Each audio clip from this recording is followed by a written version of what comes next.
On this Okuma LOC-650, we have a OSP-E100L CNC, and we are having the alarm 1770 number 3 dot interlock. So to diagnose this, what you have to do is to change the display and go to the option number 12.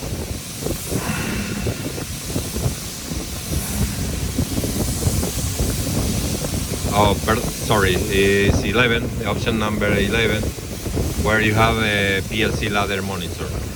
So just hit enter, and here what you can do is to search.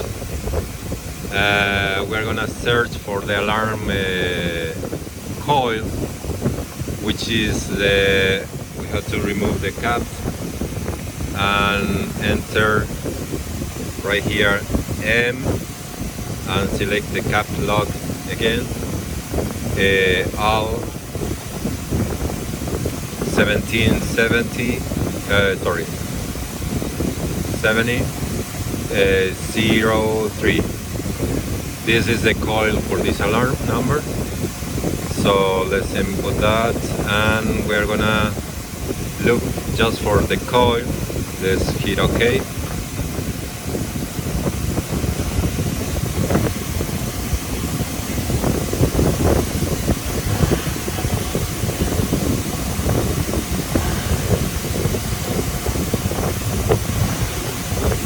Still searching.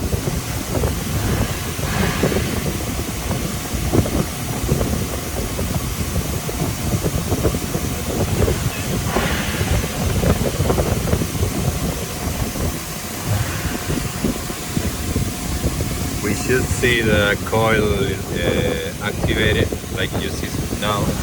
That means the bolt that you have on the S means that the coil is activated. If I hit reset, this is gonna change, but I don't wanna do it yet. So I'm not gonna continue searching. I'm gonna stop there. So the next search stop, yes.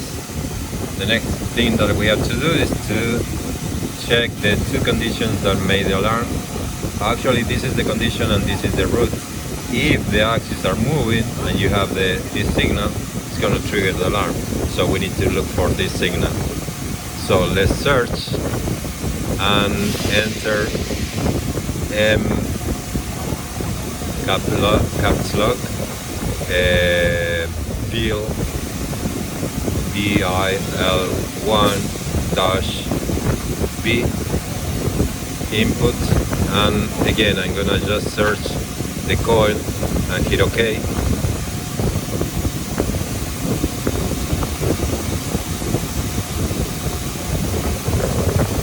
It's gonna take a little bit.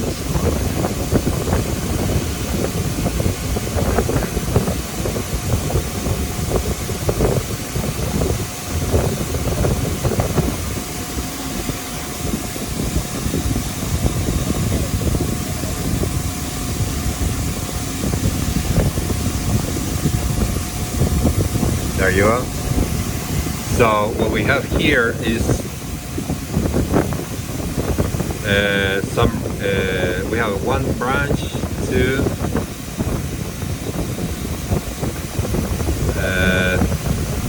3, 4, and 5. We have 5 options for conditions that could trigger the alarm. So what we are gonna do is to put all the involved signals into the trace mode. So let's change to trace, and it's the option number 12, PLC data trace. Let's close here.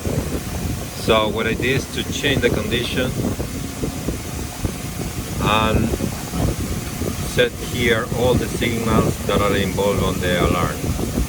So we have included the inputs that are coming from the door switch, door interlock switch. So this is the alarm coil that is going to trigger the trace.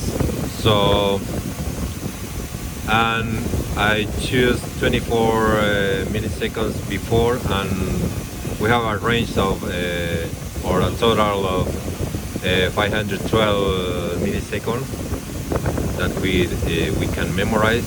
So we're gonna trigger or memorize the status 24 milliseconds before and 488 after the trigger is done. So what it happens, if I close, you'll see that we have, let me go back 24 milliseconds previous or prior the event. So you see we have this condition. We have 4101 and the alarm is in 0. Let's look for the alarm in when it changed the condition to 1.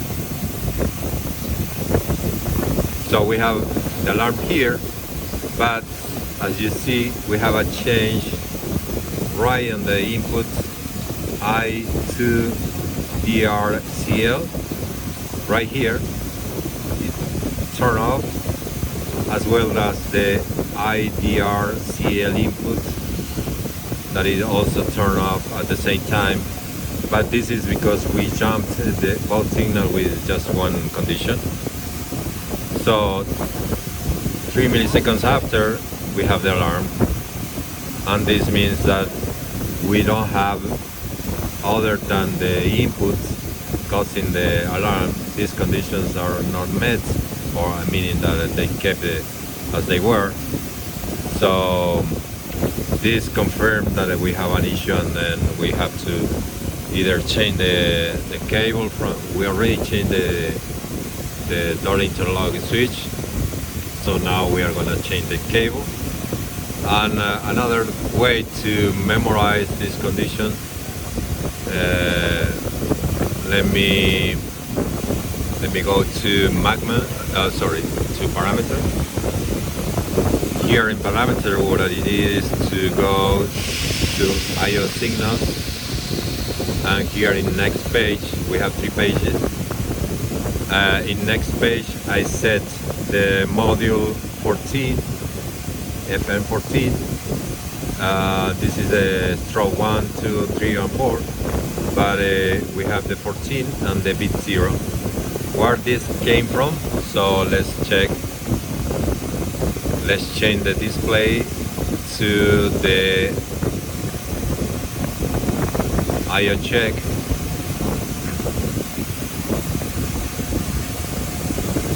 So here we have the module S15, where we have on the page number 1 we have the input I2 DRCL and the negated signal, which is F. So I'm looking for the module 15, the address D and F.